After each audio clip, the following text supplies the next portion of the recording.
This video contains spoilers for Final Fantasy VII Remake.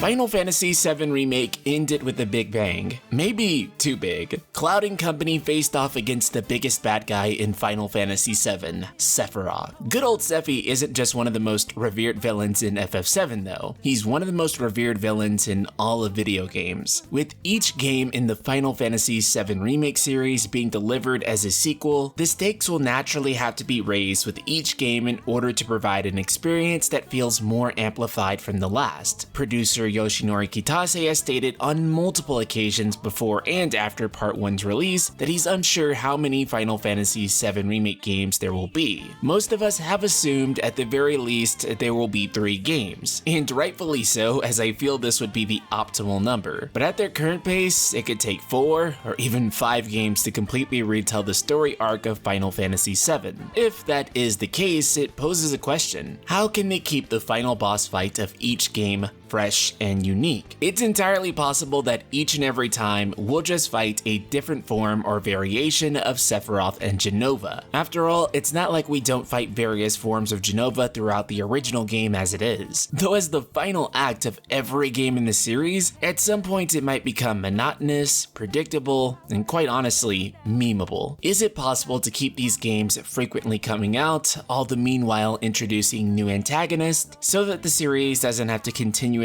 rehash the same conclusions? One of these potential new bosses has a return that allegedly won't be forestalled, so I won't beat around the bush. I'm like 90% certain they're gonna bring back Genesis.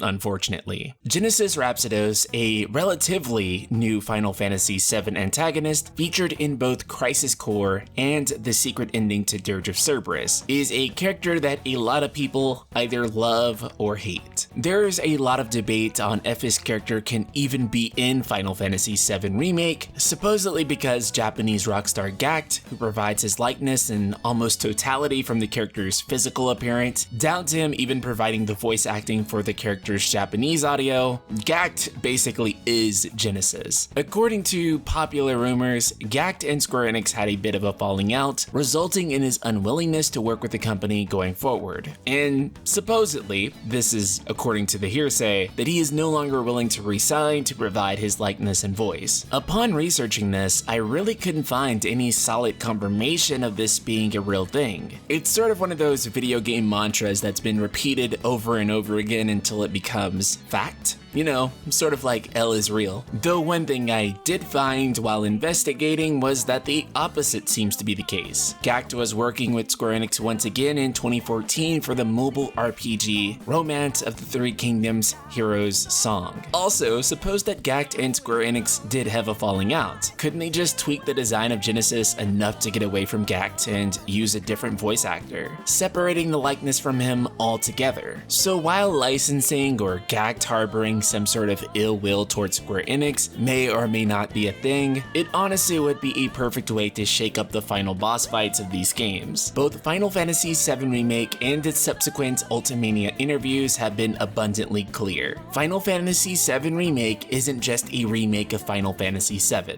it's a sequel to FF7 as well. Not only that, it's said to be part of the compilation of Final Fantasy VII, something that was previously denied for some reason. With Dirge of Cerberus being the last game chronologically in the compilation, Genesis is revived. He also reminds us in his original defeat that nothing shall forestall his return, which, Then there's that little sly reference that Hojo makes when referencing Genesis and talking about G-types or whatever, implying that at the very least, some of that lore is still canon. It's just ultimately whether Genesis Genesis makes an appearance or not. And considering how far they've gone out of their way to throw Crisis Core stuff in Final Fantasy VII Remake, I don't think it's too far-fetched for them to introduce Genesis as the boss for Game 2. If I'm being objective and seeing what they're doing with the story so far, I think it's only a matter of time before they introduce him in some capacity. Though if I'm being subjective and talking about the way I personally feel, I feel the same way about Genesis that most people do about Cup Noodle or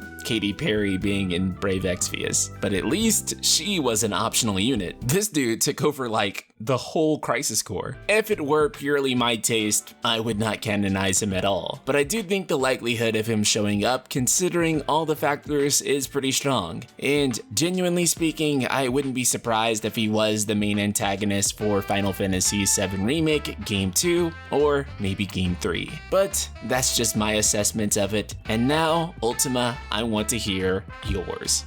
Do you think Genesis could be the final boss in Final Fantasy VII Remake Game 2? Subscribe, click the bell icon, and let me know in the comments below. And if you've been enjoying my content, consider becoming a patron of the Night Sky Prince, where thanks to people like Skull Shartugal TCG, I'm able to keep bringing you all of these Final Fantasy, Square Enix, and other JRPG videos. So if that means a lot to you, be sure to check the link in the description below. Shout out to Skull and the rest of the Ultima community.